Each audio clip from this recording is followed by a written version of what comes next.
Hmm. Above Curie's temperature, a ferromagnetic material will become diamagnetic. A ferromagnetic becomes paramagnetic. मतलब B option सही है। Curie temperature बताया गया था। सब्सेप्टिबिलिटी क्या होता है? इनवर्सली प्रोपोर्शनल टू टेम्परेचर होता है। और फेरोमैग्नेटिक में इसी टेम्परेचर को हम लोग ट्रांजिशन टेम्परेचर नाम से भी जानते हैं। यहीं पर फेरोमैग्नेटिक अपनी प्रॉपर्टीज को लूज करता है और क्या बन जाता है? पैरामैग्नेटिक बन जाता है। Second, a magnet is placed in a non uniform magnetic field it experiences. अगर मैं एक बार मैग्नेट को किसी एक नॉन यूनिफॉर्म मैग्नेटिक फील्ड में रख रहा हूँ, नॉन यूनिफॉर्म मैग्नेटिक फील्ड है ये, तो इसके ऊपर क्या क्या लगने वाला है? फोर्स लगेगा, टॉर्क लगेगा। फोर्स लगेगा बट टॉर्क नहीं लगने वाला है, टॉर्क लगेगा बट फोर्स नहीं लगने वाला है, फोर्स लगेगा टॉर्क दोनों लगेंगे, और दोनों ही नहीं लगेंगे। कौन सा ऑप्शन सही होगा? हम्म।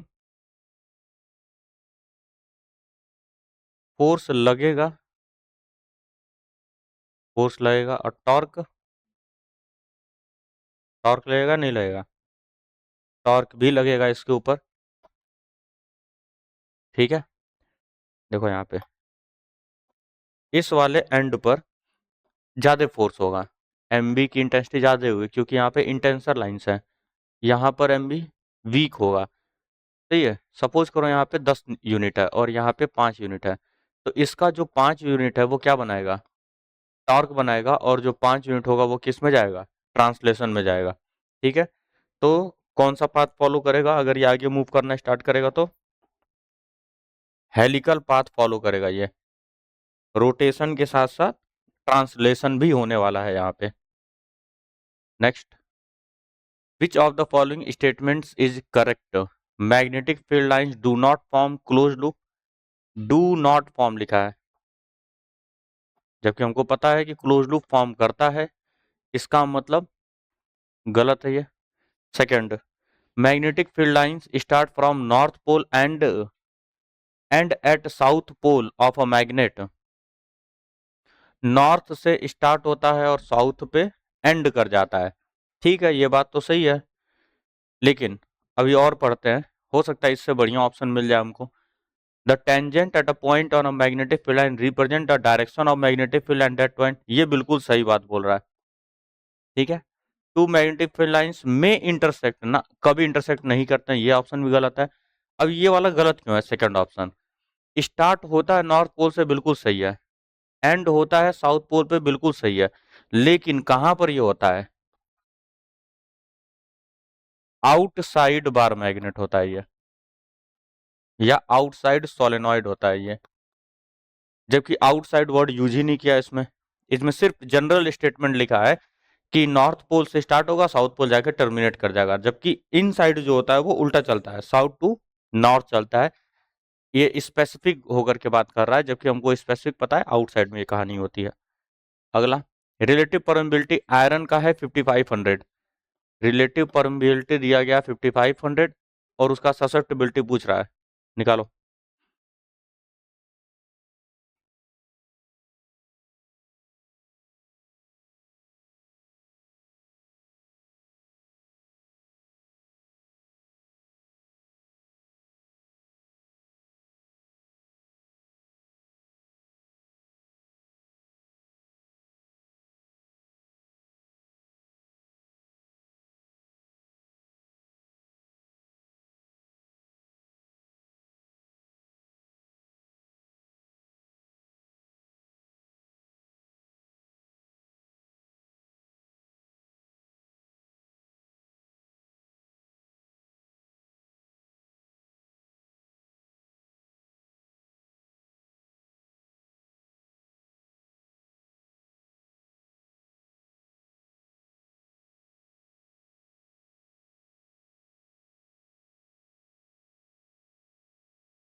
रिलेटिव परमेबिलिटी दिया गया है, मतलब म्यू आर, और हमको पता है mu are equals to 1 plus chi m होता है, काई एम पूछा जा रहा है ससेप्टिबिलिटी, तो म्यू आर -1 मतलब 55 100 -1 5499, that means option number B सही हो जाएगा यहाँ पे।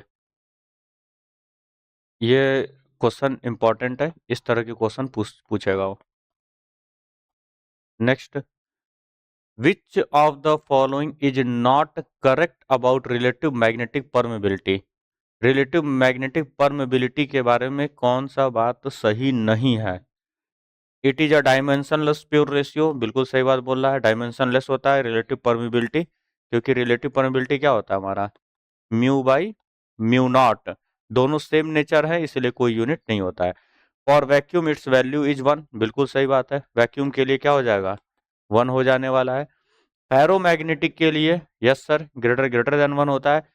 पैरामैग्नेटिक के लिए क्या होता है, ग्रेटर देन 1 होता है। लेस देन 1 किसके लिए होगा, डायामैग्नेटिक के लिए होता है, जबकि ये गलत बात लिख दिया। अब ये गलत है इसलिए ये सही है। क्यों, क्योंकि नॉट करेक्ट पूछा गया था, एग्जाम में इस तरीके से देकर कंफ्यूज भी कर सकता हो, तो ढंग से पढ़ना, नॉट करेक्ट पूछा गया है या करेक्ट पूछा गया है। Next, bar magnet for a solenoid and corresponding bar magnet is, magnetic moment एक सोलेनॉइड के लिए और एक बार मैग्नेट के लिए, सोलेनॉइड के जैसा ही बार मैग्नेट अगर हमने लिया तो इक्वल होता है दोनों के लिए, ये बात हम लोग देखे थे। इक्विवेलेंट सॉलिड सोलेनॉइड को हम एज इक्विवेलेंट बार मैग्नेट मान सकते हैं। Which of the following cannot modify an external magnetic field as shown in the figure? इस तरीके से कौन सा मटेरियल बिहेव करता है, डाया मैग्नेटिक बिहेव करता है।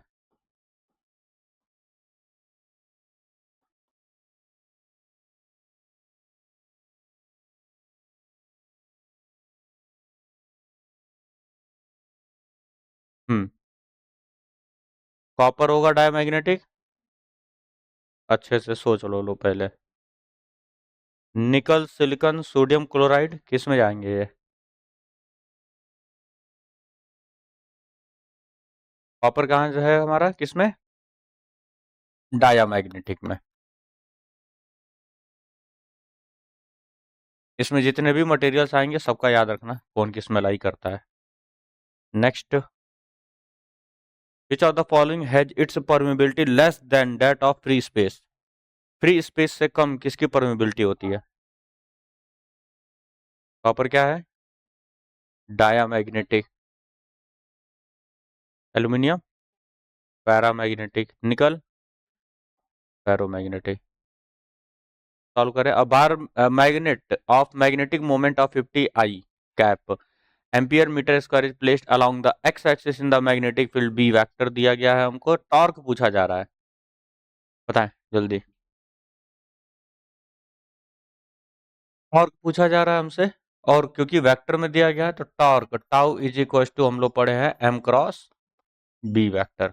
एम का मतलब कितना दिया गया है, 50 आई कैप क्रॉस बी वेक्टर कितना है हमारा 0.5 i cap plus 3.0 j cap. I cross i 0 हो जाता है, आई क्रॉस जे के कैप होता है 50 इंटू 3 150 के cap newton metre nanometre, nano में स्मॉल एम होता है। Which one of the following has relative magnetic permeability between 0 and 1?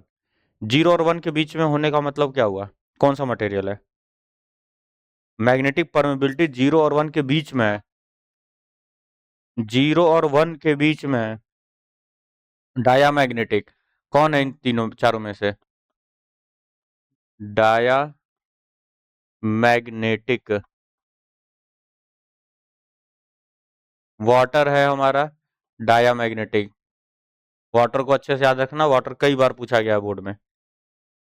Soft iron used as transformer core, soft iron has narrow hysteresis loop, assertion सही है। Transformer core के लिए हम soft iron use करते हैं, अभी कल ही बात हो रही थी।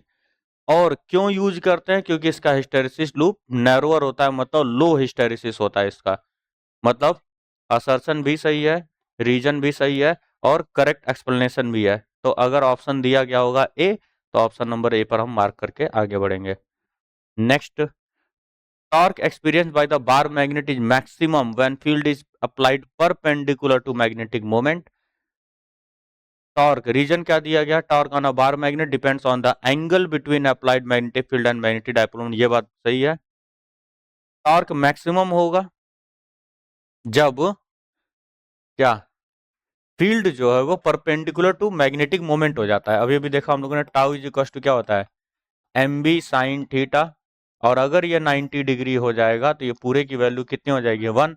तो टाउ हो जाएगा हमारा मैक्स, जिसकी वैल्यू होगी एम बी। मतलब असर्शन भी सही है, रीजन भी सही है और करेक्ट एक्सप्लेनेशन भी है ये। The magnetic susceptibility of a given material is -0.5। Identify the magnetic material. किसी मैग्नेटिक मटेरियल का ससेप्टिबिलिटी जो है -0.5 है। काई एम जो है -0.5 है, तो वो मटेरियल किस कैटेगरी में जाएगा, डाया, पैरा, फेरो। पक्का है डाया में जाएगा। Mu r is equal to 1 plus chi m. तो म्यू आर कितना हो जाएगा, 0.5, which is less than 1। Less than 1 हो जाएगा तो किस में जाता है ये, डाया मैग्नेटिक में। और अगर हल्का सा बड़ा होता तो पैरा मैग्नेट में। और अगर ज्यादा बड़ा होगा 1 से तो पैरो में जाएगा ये। इसी तरह के क्वेश्चन पूछे जाते हैं इस चैप्टर से। Do the magnetic diamagnetic substances have resultant magnetic moment in an atom in the absence of external magnetic field? Do the diamagnetic substances have resultant magnetic moment in an atom in the absence of? Diamagnetic को अगर मैं किसी भी magnetic field में नहीं रखता हूं तो क्या उसके पास कोई नेट मोमेंट होता है, नहीं होता है। एक्सप्लेनेशन में हमने इस चीज को देखा था कि इवन एटम्स होते हैं इसमें, जिसमें अगर मैं एक पेयर की बात करूं तो एक में इलेक्ट्रॉन अगर एंटी क्लॉकवाइज मूव कर रहा होगा तो एक में इलेक्ट्रॉन क्या कर रहा होगा, क्लॉकवाइज मूव कर रहा होगा। और इसका करंट ऐसे बनेगा, करंट ऐसे बनेगा तो मैग्नेटिक फील्ड अंदर की तरफ जाता है और इसका बाहर की तरफ आता है। दोनों की वैल्यू सेम होने की वजह से दोनों कैंसल आउट कर जाते हैं।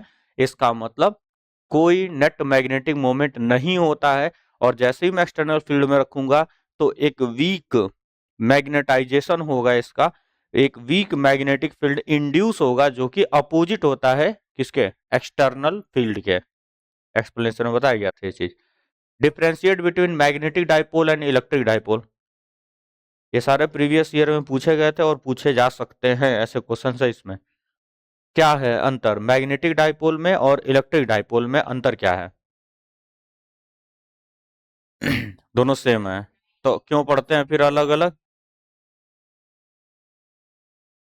मैग्नेटिक डाइपोल का मतलब होता है, कैसे तुम आंसर्स को लिखोगे, पहले फिगर बना लेना, इधर लिख लेना मैग्नेटिक डाइपोल और इधर बना लेना इलेक्ट्रिक डाइपोल। जब भी डिफरेंशिएट होगा तो ऐसे टेबल बना के करोगे तो अच्छा रहेगा थोड़ा सा। इसमें हम क्या करते हैं, two equal and opposite charges separated by a very small distance. और यहाँ पे क्या होता है हमारा, two equal and opposite poles separated by a very small distance. दूसरी चीज, यहाँ पे मैग्नेटिक डाइपोल मोमेंट का जो फॉर्मूला होता है वो होता है m इंटू 2l। और यहाँ पे क्या होता है हमारा, p is equal to Q into 2l। Its direction is from negative to positive, magnetic direction of dipole moment is from negative to positive charge and here from south to north charge. सही है यहाँ तक? और क्या क्या हम लोग लिख सकते हैं इसके बारे में, कौन सा फार्मूला लिखना, फार्मूला दोनों का सेम होता है। अभी एक तुमने कुछ तो बताया था अभी, magnetic monopoles do not exist. ठीक है, ये सारे जितने भी चीजें थ्योरेटिकल हम लोगों ने पढ़ा था उन सारी चीजों को यहाँ पे लिख देना है। सबसे पहले डेफिनेशन को लिख लेना, two equal and opposite charges separated by a very small distance, तो उसको हम लोग क्या बोलते हैं, इलेक्ट्रिक डाइपोल बोलते हैं। और two poles of a magnet separated by a very small distance known as magnetic dipole. इस तरीके से फॉर्मूला वहां लिख दोगे सारा चीजों को। The magnetic susceptibility of a magnesium at 300 kelvin is 1.2 into 10 की power 5। At what temperature will its magnetic susceptibility become 1.44 into 10 की पावर 5। अब सबसे इंपॉर्टेंट इसमें क्या है कि तुम्हें यह पता होना चाहिए कि मैग्नीशियम कौन सा मटेरियल है, क्योंकि अगर यही नहीं पता हुआ तो ये क्वेश्चन हो ही नहीं पाएगा। लेकिन अब एक चीज अगर ध्यान से देखोगे, डाया होता तो इसका मैग्नेटिक ससेप्टिबिलिटी चेंज ही नहीं होता। क्वेश्चन ने देखो थोड़ा सा हिंट भी दिया है कि मैग्नेटिक ससेप्टिबिलिटी चेंज हुआ है। अगर ये 300 केल्विन पे ही पूछता या 600 केल्विन पे पूछता तब थोड़ा सा कंफ्यूजन होता कि सर मैग्नीशियम कौन सा मटेरियल है, हमें जानने की जरूरत पड़ती। लेकिन यहां तो ऑलरेडी उसने बोल दिया ससेप्टिबिलिटी चेंज हुआ है। अब अगर ससेप्टिबिलिटी चेंज हुआ है तो या तो ये पैरा होगा या तो ये फेरो होगा। होता कौन सा मैग्नीशियम? पैरामैग्नेटिक होता है। और पैरामैग्नेटिक के लिए हमको पता है chi M is inversely proportional to temperature. तो काई एम टू अपॉन में chi M one equals T one by T two हो जाएगा। काई एम टू कितना दिया गया? 1.44 इंटू 10 की पावर 5 डिवाइडेड बाई 1.2 इंटू 10 की पावर 5 इक्वल्स 300 केल्विन दिया गया है अपॉन में टी टू हमसे पूछा जा रहा है। 10 पावर 5 कैंसिल आउट होगा और ये कैंसिल आउट करेगा कितने टाइम्स? 1.2 टाइम्स। सही है, 12 का स्क्वायर ही तो है ये।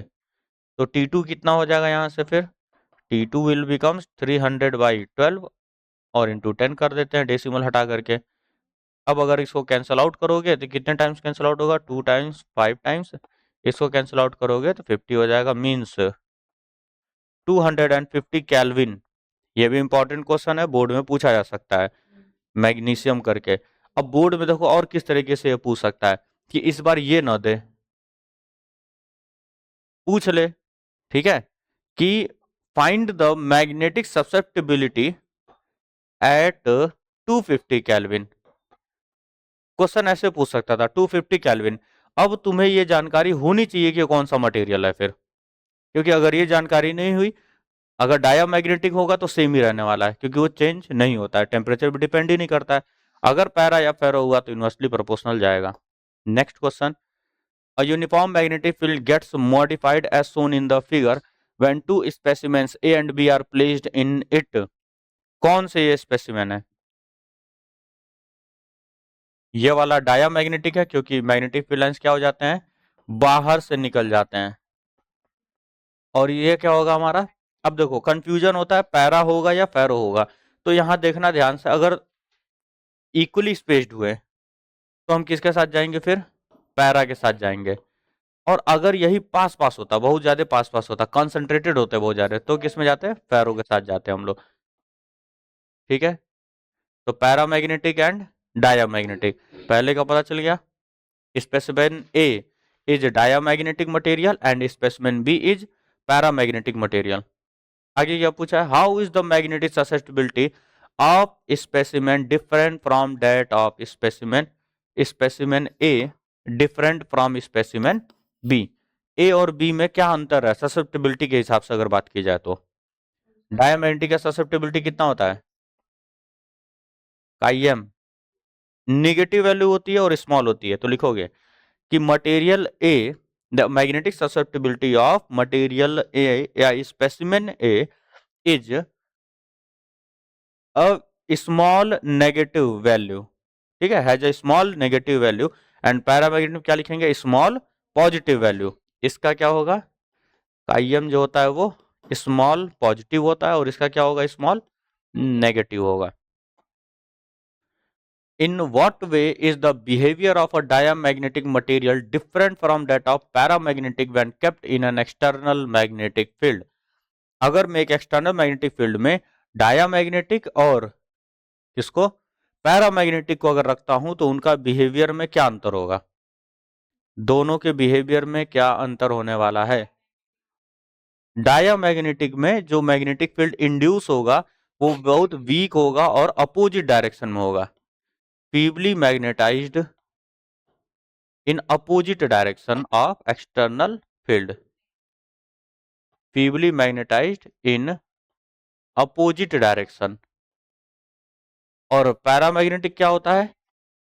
ये भी हमारा फीबली मैग्नेटाइज होगा but in the direction of external field. लिख लेंगे इसको। इसी तरह से क्वेश्चन पूछा जाता है, इसमें कोई ज्यादा कॉम्प्लिकेटेड क्वेश्चन नहीं आएगा। At what orientation the bar magnet in uniform external field is in its most stable and most unstable position. Stable और अनस्टेबल कब होता है एक बार मैग्नेट?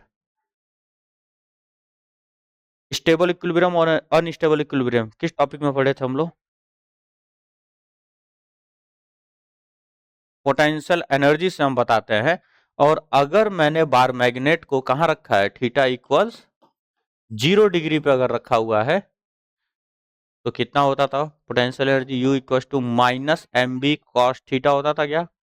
कॉस 0 1 हो जाएगा, कॉस 0 1 हो जाएगा। That means minus M B means maximum ये निगेटिव होगा, है ना? तो स्टेबल में जाता है। और अनस्टेबल के लिए क्या था? Theta is equal to 180 degree. कुछ नहीं, रिवीजन हो रहा है और बस कहते रहो कि सर रिवाइज करवा दीजिए, रिवाइज करवा दीजिए। और ये सिंपल थ्योरेटिकल चैप्टर ये रिवाइज नहीं हो पाया है। कल छुट्टी की गई थी, क्या किए बोलो फिर? यार ये तो मजाक चल रहा है तुम लोग का। Give the position of a magnetic dipole held in a magnetic field where its potential energy is minimum. Potential energy minimum कहां पर होगा, किस पोजीशन पर? एक मैग्नेटिक डाइपोल को मैग्नेटिक फील्ड में कहां रखेंगे कि उसका पोटेंशियल एनर्जी मिनिमम हो जाए? पोटेंशियल एनर्जी मुझे मिनिमम रखना है, मैं कहां रखूंगा उसको?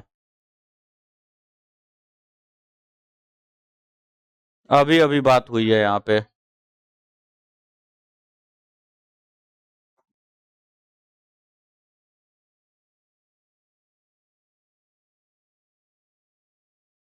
यही खेलते रहो लो, 0 डिग्री 180 डिग्री। मिनिमम नहीं पता है क्या होता है? Relative permeability of a material mu r equals 0.5. Identify the nature of the magnetic material and write its relation with the susceptibility.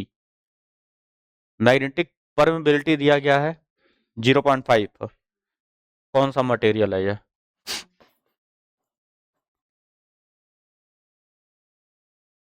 Dia है।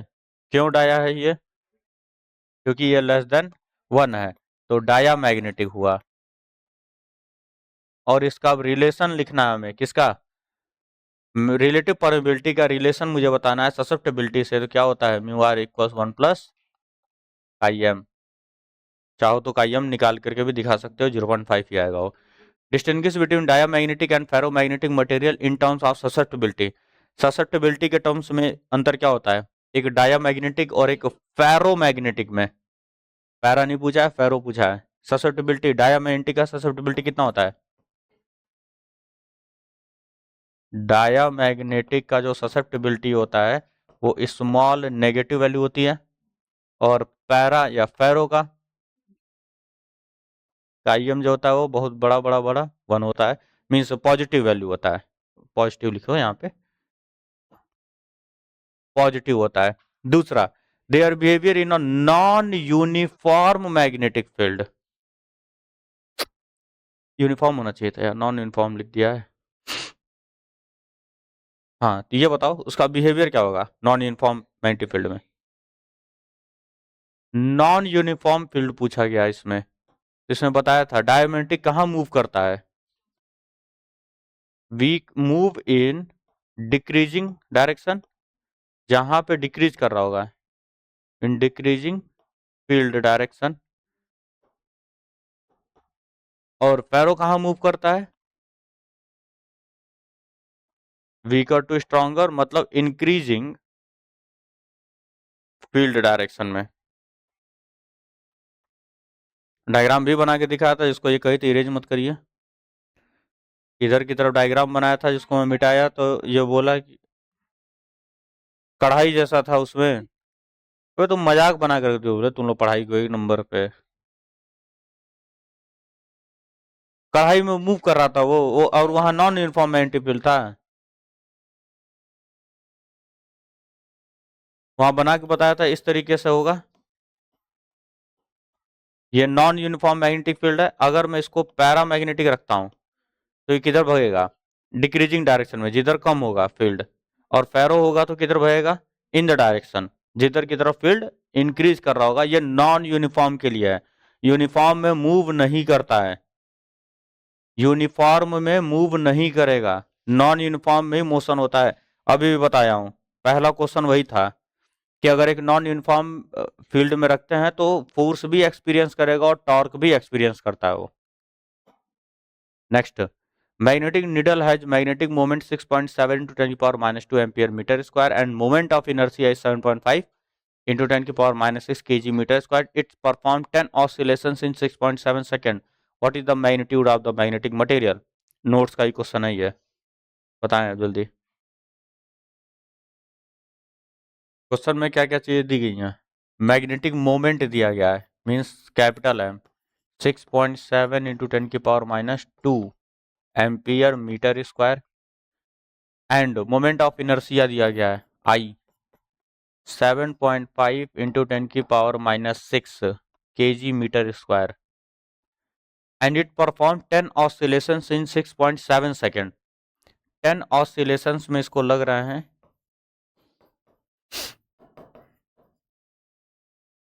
इन 6.7 सेकेंड्स। तो वन ऑसिलेशन में लगने वाले टाइम को ही टाइम पीरियड बोला जाता है। एक ऑसिलेशन में जितना टाइम लगता है उसको टाइम पीरियड बोलते हैं। तो एक ऑसिलेशन निकालने के लिए 10 से डिवाइड करूंगा तो कितना हो जाएगा?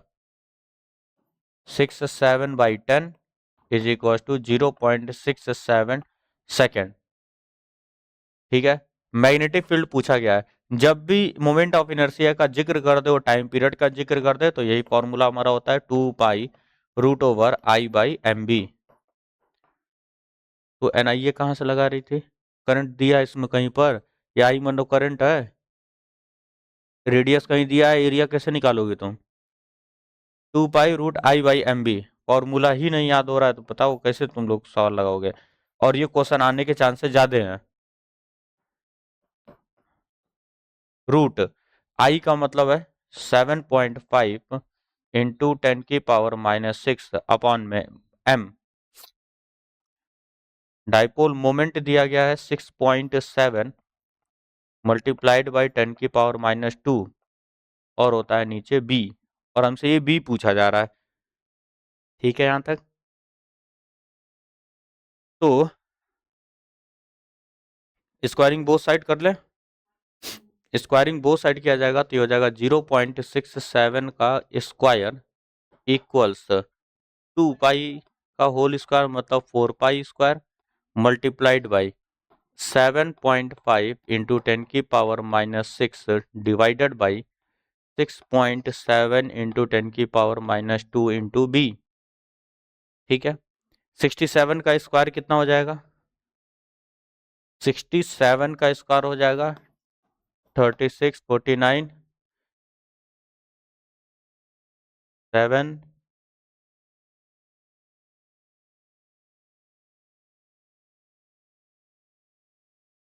284, 9844, 44.89 आ रहा है क्या? 0.4489 ना, 0.4489 इक्वल्स 4। पाई स्क्वायर कितना होता है? पाई स्क्वायर कितना होगा? 10 लिख सकते हैं, लिखेंगे नहीं।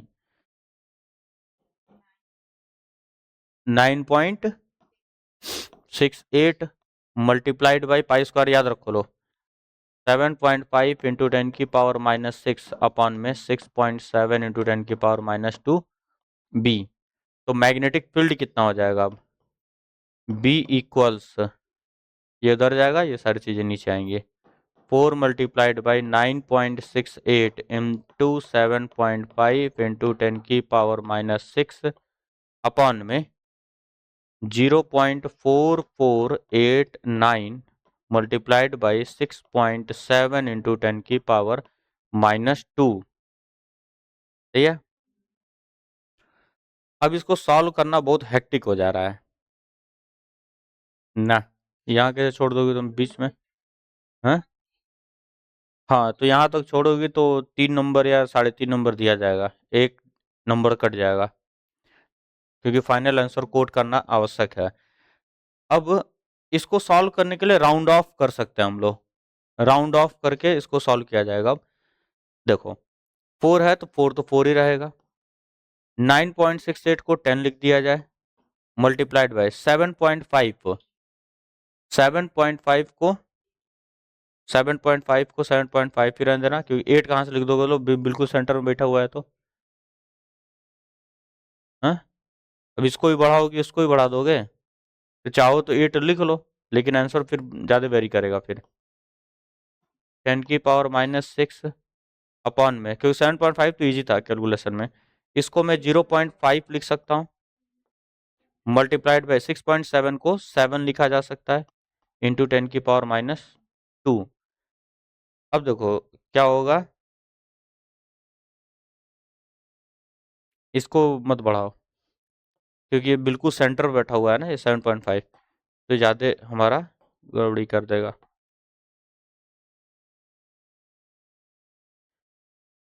7.5 ही रहने दो ना, 7 भी क्यों मानना है इसको, 7.5 ही रहने दो, जितना कम से कम अप्रोक्सीमेशन करो वो सही रहेगा, क्योंकि यहाँ से इसको मैं कैंसिल आउट कर सकता हूँ कितने टाइम से,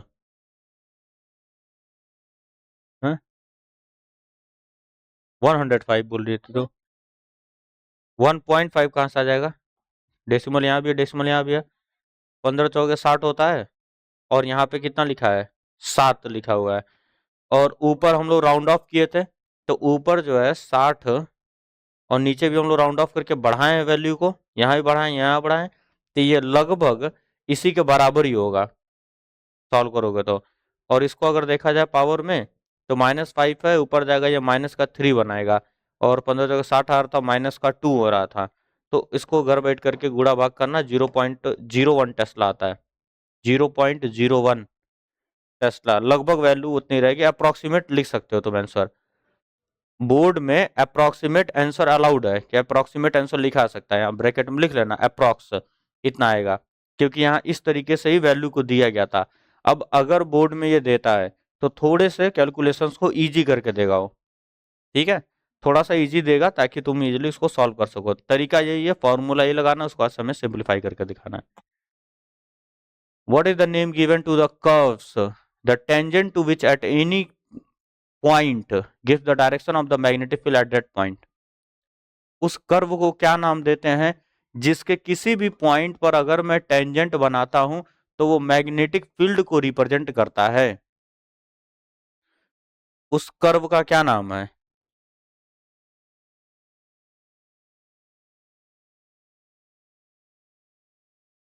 उस कर्व का क्या नाम है?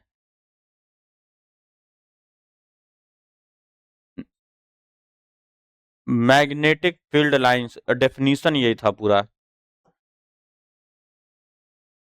तो magnetic field lines are the curves the tangent to which at any point gives the direction, magnetic field lines होती हैं वो।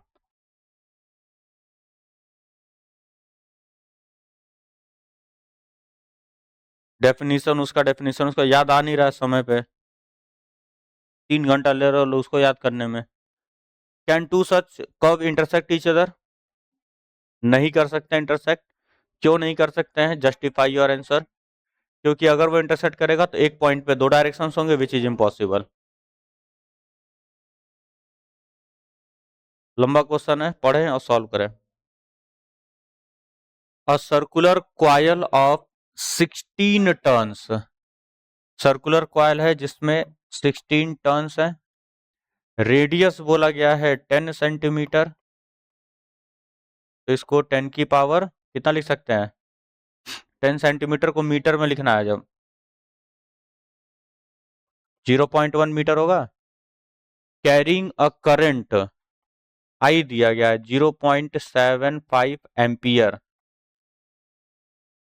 Rest with its plane normal to external field of magnitude, magnetic field भी दिया गया है हमको 5 into 10⁻²⁻² tesla, the coil is free to turn about an axis in its plane perpendicular to the field direction, field के perpendicular रखा गया है plane को, मतलब थीटा कितना बना रहा होगा वो?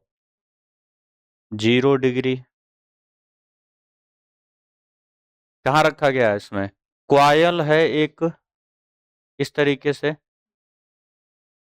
Rest with its plane normal to, ये प्लेन होगा, मैग्नेटिक फील्ड के किधर रखा गया है? नॉर्मल बोल रहा है फील्ड के, तो एरिया वेक्टर इसका इधर होगा, तो कितना एंगल बनेगा? 0 डिग्री होगा, इस तरीके से। और ये रोटेट कर सकता है इसी पर, to its field slightly when the coil is turned slightly and released. मैंने कॉइल को ऐसे लटका के रखा था, हल्का सा टर्न किया और रिलीज कर दिया, तो ऑसिलेट कर रहा है about it's stable equilibrium with a frequency of 2 second inverse. Frequency दिया गया है, फ्रीक्वेंसी दिया गया है कितना?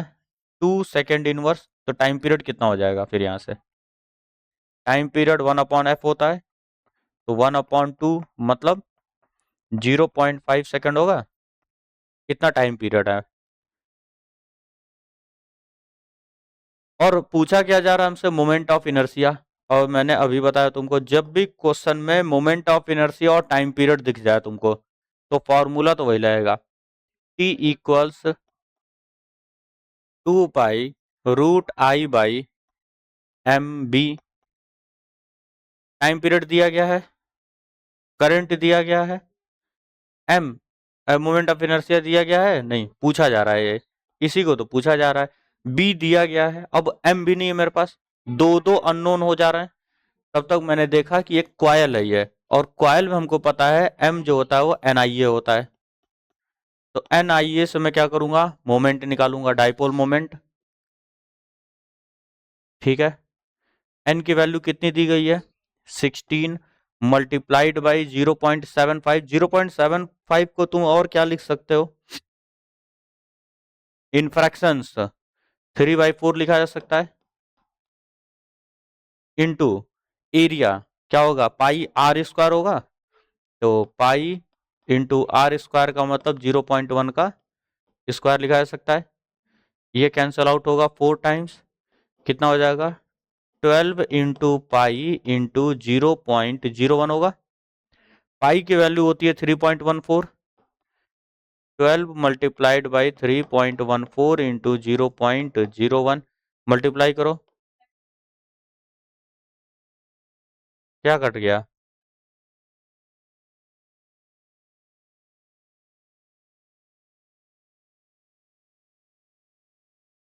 तो पागल होगल नहीं होगा, भाई रूट के अंदर कैसे कट जाएगा?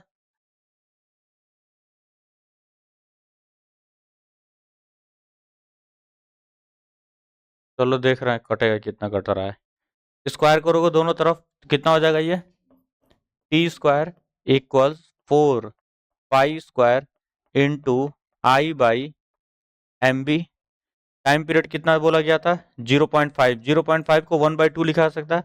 डेसिमल्स को हमेशा अवॉइड किया करो, फ्रैक्शंस में लिखना स्टार्ट करो उसको। तो इसको मैं 1/2 इंटू 1/2 1/4 लिख सकता हूँ, इक्वल्स 4 4 ही रहेगा।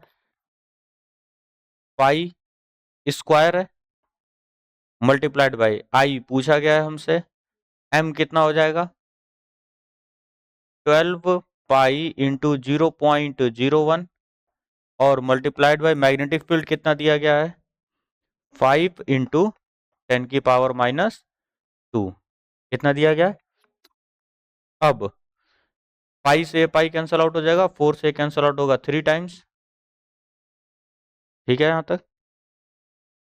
करंट की वैल्यू कितनी हो जाए, मोमेंट ऑफ इनर्शिया की वैल्यू कितनी हो जाएगी?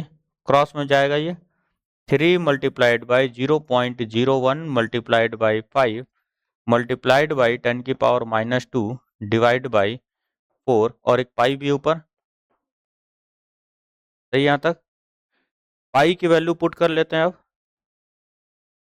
22/7 पुट कर लिया जाए क्या, या 3.14 ही पुट करें? 3.14 ही पुट कर लो, इसको यहाँ सॉल्व करता हूँ मैं। तो 5 3 जार 15 हो जाएगा, 15 मल्टीप्लाइड बाई 10⁻⁻4, और ये हो जाएगा 3.14 इंटू 10⁻⁻4 अपॉन में 4 हो जाएगा। अब पहले मल्टीप्लाई कर लो, क्योंकि दो डेसिमल्स को इसको अगर मान लो कैंसिल आउट कर देते हो तुम, कितना हो जाएगा कैंसिल आउट करके? इसको और इसको अगर कैंसिल आउट करेंगे तो कितना होगा? 15/4 है। अगर 2 से डिवाइड करोगे 7.5 होगा, फिर 2 से डिवाइड करोगे 3.75 हो जाएगा। फिर इधर भी दो डेसिमल, इधर दो डेसिमल, फंस जाओगे फालतू में। तो सबसे पहले इसको मल्टीप्लाई कर दें। 15 चौके 60 होता है, जीरो हासिल में 6 आएगा। 15 का 15, 15 6 21, एक हासिल में आएगा 2, 15 यहाँ 45 और 2 47 हो जाएगा। 47.10 इंटू 10⁻⁻4 अपॉन में 4। अब डिवाइड करना आसान हो गया है। 4 1s आर 4, फिर से 4 1s आर 4, कितना हो जाएगा? 31 होगा। 31 हो जाएगा। 0.74 28, कितना बचेगा? 30 बचेगा। 30 हो जाएगा तो फिर से कितनी बार में जाएगा?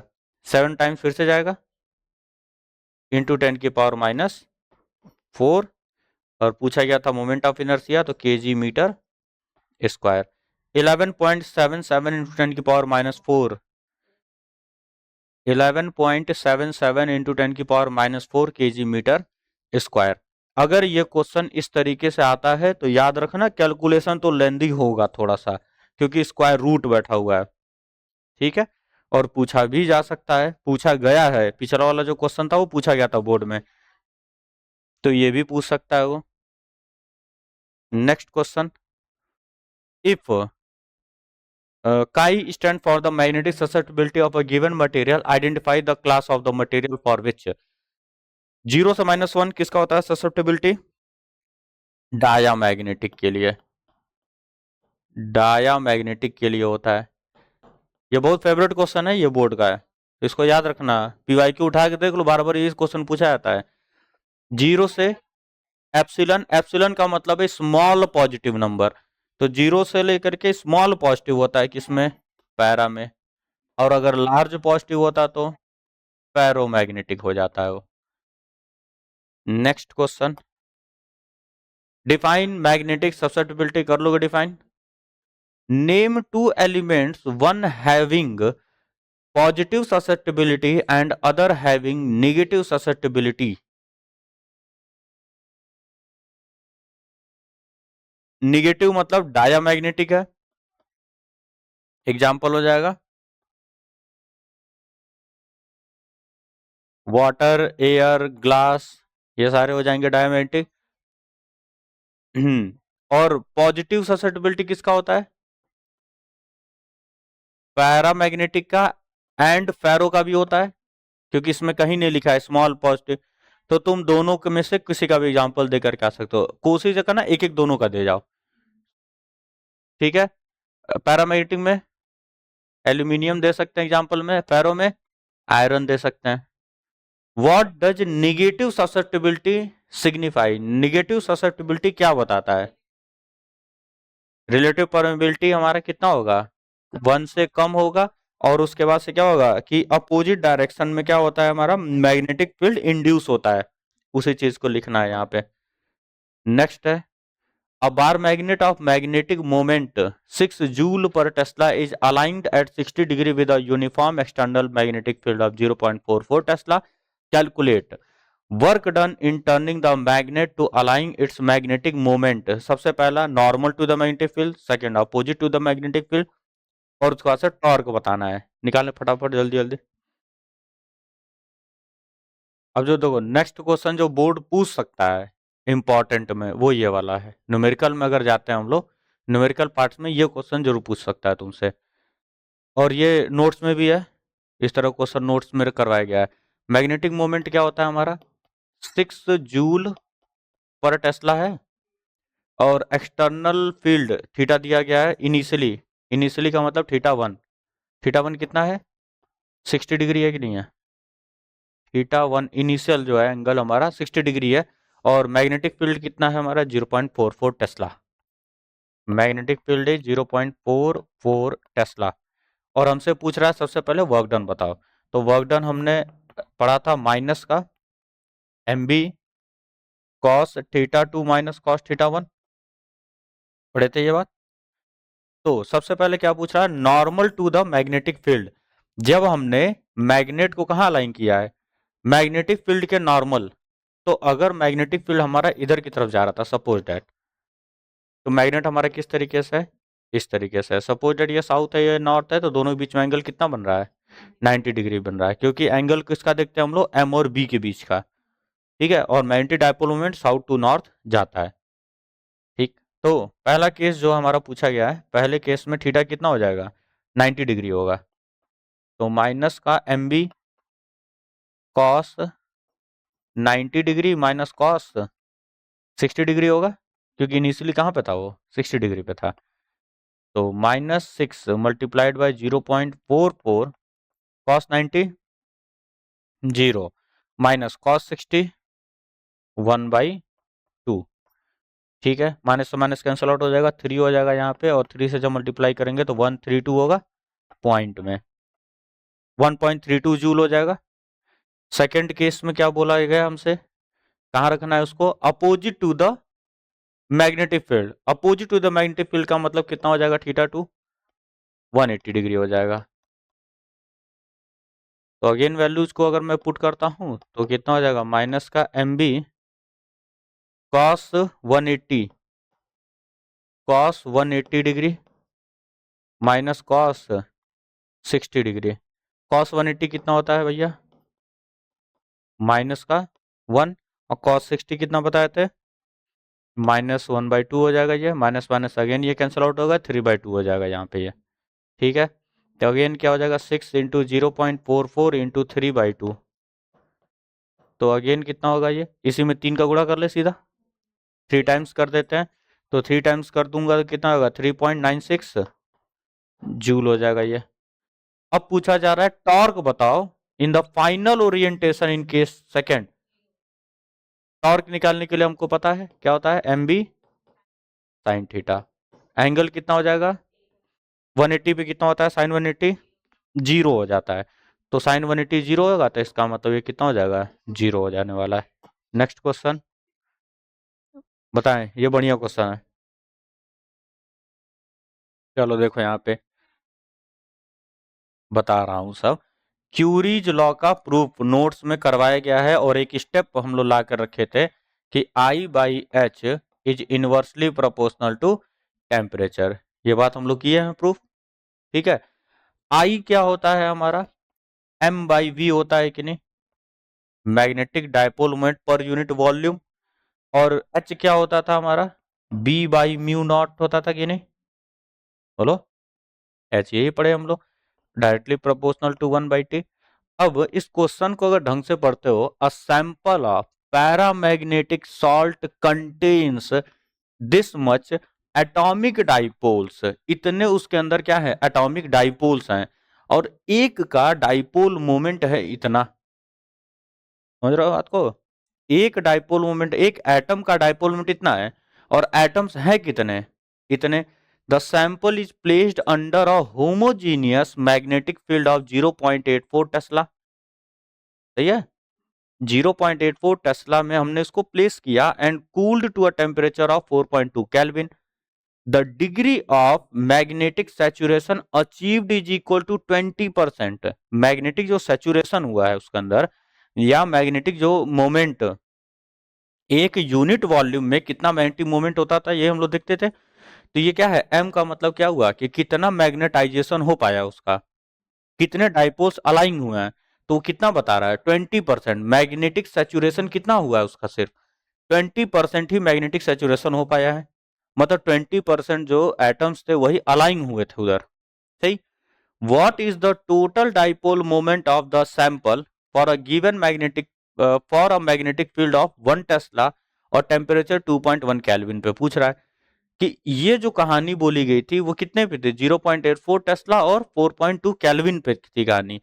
अगर मैं उसी मैग्नेटिक फील्ड को 1 टेस्ला कर देता हूं और टेम्परेचर को 2.1 केल्विन कर देता हूं, तो बताओ मैग्नेटिक डाइपोल मोमेंट होगा कितना, ये पूछा गया हमसे, ठीक है। अब देखो यहाँ पे वॉल्यूम का जिक्र नहीं किया गया, तो मैं अभी भी मान के चल रहा हूँ उतना ही वॉल्यूम हम लेके चल रहे हैं, means volume is constant. Mu हमारा कांस्टेंट, क्योंकि मीडियम की भी बात नहीं कर रहा है, तो assuming v comma mu as constant. ये नोट्स में करवाया हूँ पूरा प्रॉपर तरीके से, तो यहाँ लिख सकते हो बाई क्यूरीज लॉ, हम ये बात जानते हैं, बाई क्यूरीज लॉ। और ये काई ही तो होता है, काई is directly proportional to 1/t, और इसी को c/t लिखते थे, तो chi M is equal to c/t Curie law होता था, यहीं से बनाया गया है इस चीज को, और पूरा प्रॉपर है नोट्स में इसका प्रूफ भी।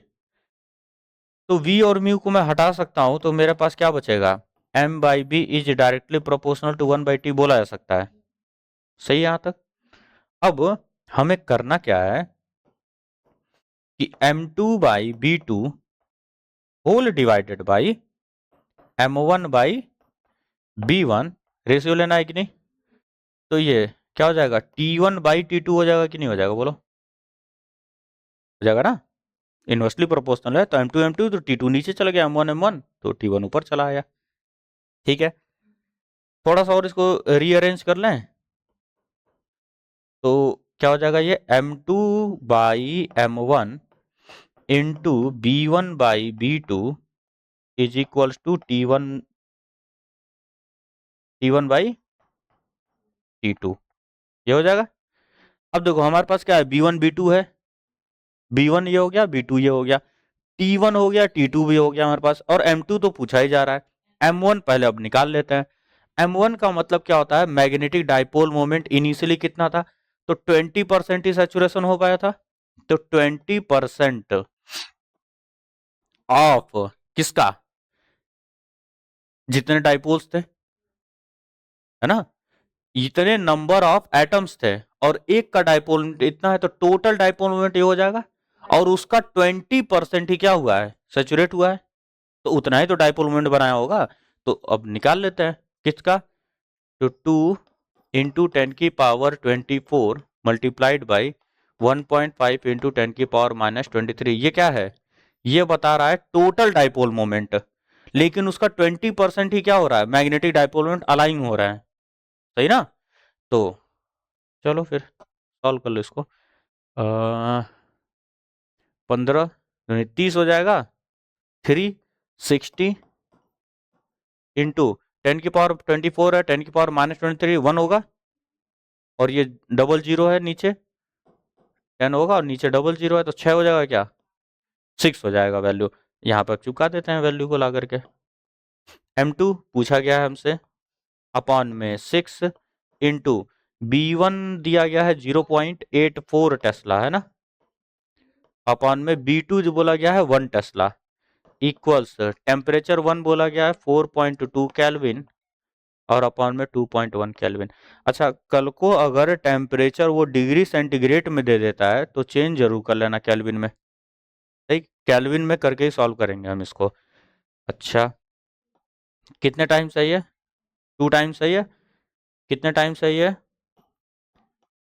42 है, 6 से कटेगा तो 0.76 होता है कि नहीं, तो m2 हमारा कितना हो जाएगा भैया, यहाँ से 1/0.07 होगा, डबल डेसिमल हटाएंगे तो यहाँ 100 आ जाएगा, क्या 1/7 कितना होता है, कई बार बताया गया है, क्लास 10th में भी कई बार बताया था, 1/7 जो होता है वो होता है 0.142857, ठीक है, 1/7 होता है 0 पॉइंट, तो लोग कौन से बात के स्टूडेंट हो यार, क्लास 10 की चीजें भी नहीं याद है तुम्हें, 0.142857, और यही रिपीट करता है, रेकरिंग डेसिमल होता है ये हमारा, तो 100 से जब गुणा कर देंगे भैया तो कितना आ जाएगा, 14.28,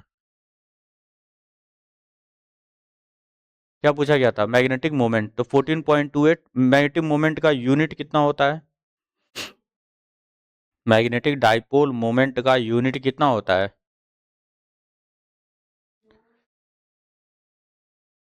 जूल पर टेस्ला या एम्पियर मीटर स्क्वायर।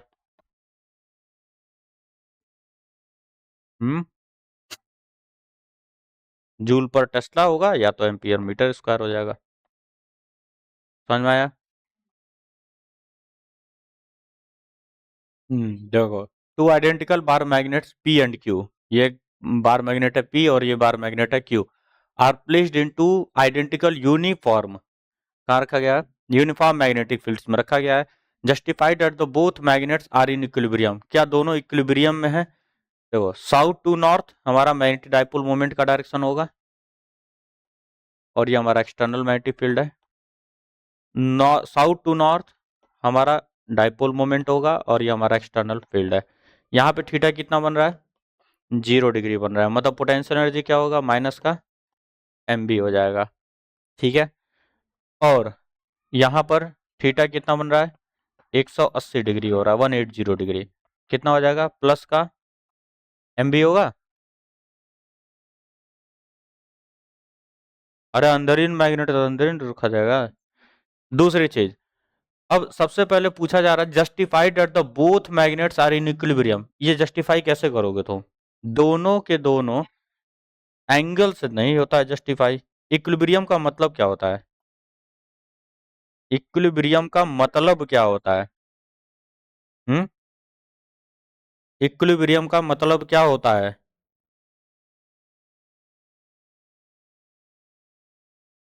क्या जीरो, फोर्स जीरो हो और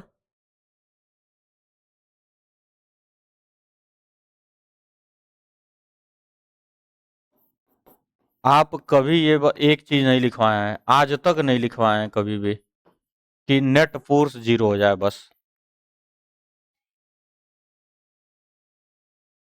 net force zero, net moment zero, न ही फोर्स लग रहा हो उसके ऊपर, न ही कोई मोमेंट लग रहा हो उसके ऊपर, मीन्स टॉर्क नहीं लग रहा होगा, तभी तुम इक्विलिब्रियम में बोल सकते हो, तो कैसे बताओगे, मैग्नेटिक फील्ड इधर की तरफ लग रहा है, तो नॉर्थ पोल पर इस डायरेक्शन में फोर्स लगेगा एम बी, साउथ में कहाँ लगेगा, अपोजिट डायरेक्शन में लगेगा एम बी, दोनों के दोनों फोर्सेज इक्वल हैं क्योंकि यूनिफॉर्म मैग्नेटिक फील्ड है and acting in opposite direction, दोनों फोर्स क्या करेंगे, आपस में कैंसल आउट कर देंगे।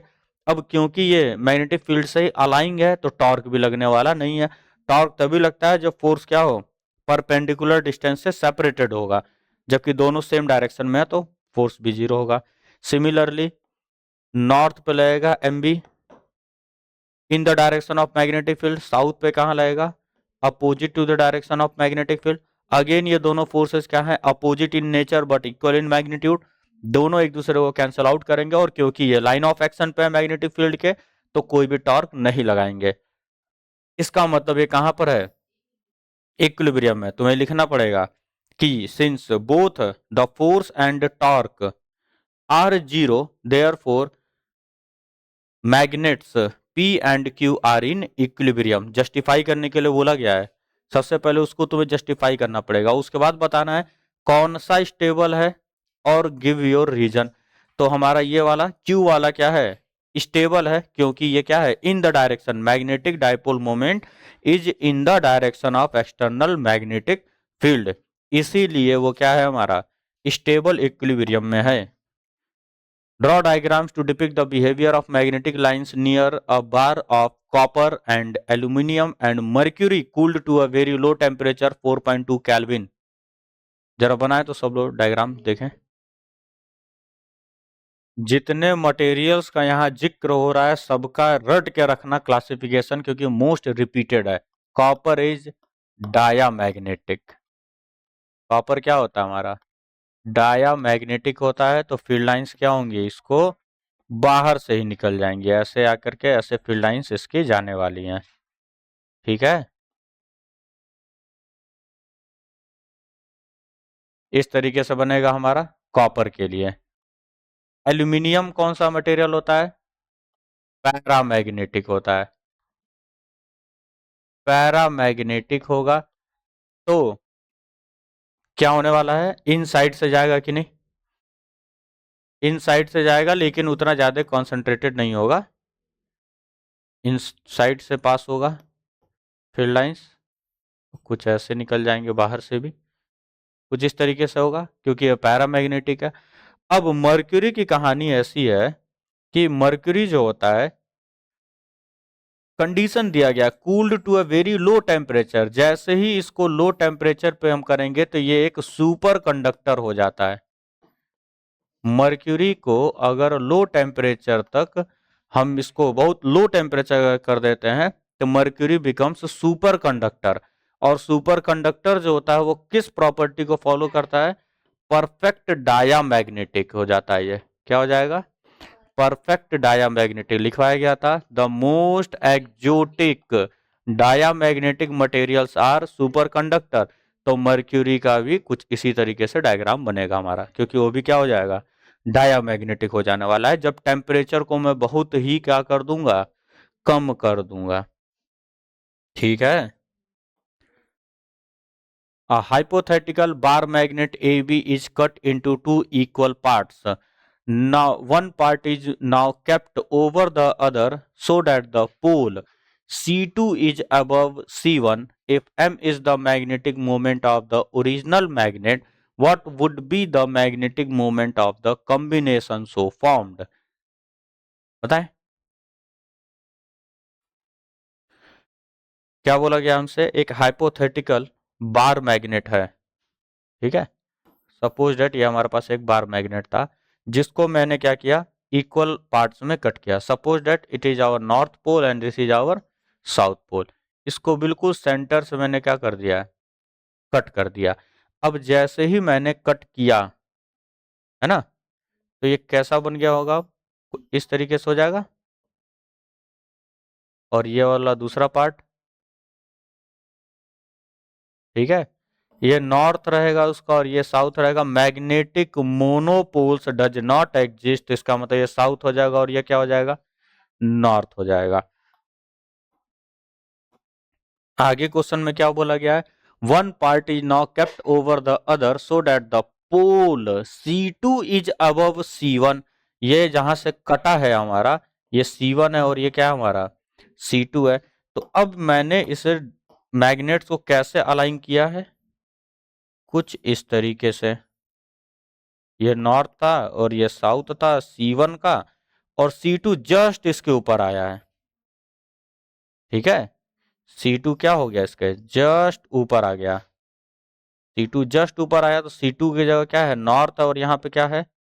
साउथ है। अगर मैं दो इक्वल पार्ट्स में बांटता हूं तो m/2 इसका डाइपोल मोमेंट हो जाएगा। इसका भी m/2 होगा, लेकिन साउथ टू नॉर्थ इधर डायरेक्शन है, साउथ टू नॉर्थ इधर डायरेक्शन है। m/2 इधर और m/2 इधर, दोनों का डायरेक्शन अपोजिट है कि नहीं है? और बोथ आर इक्वल।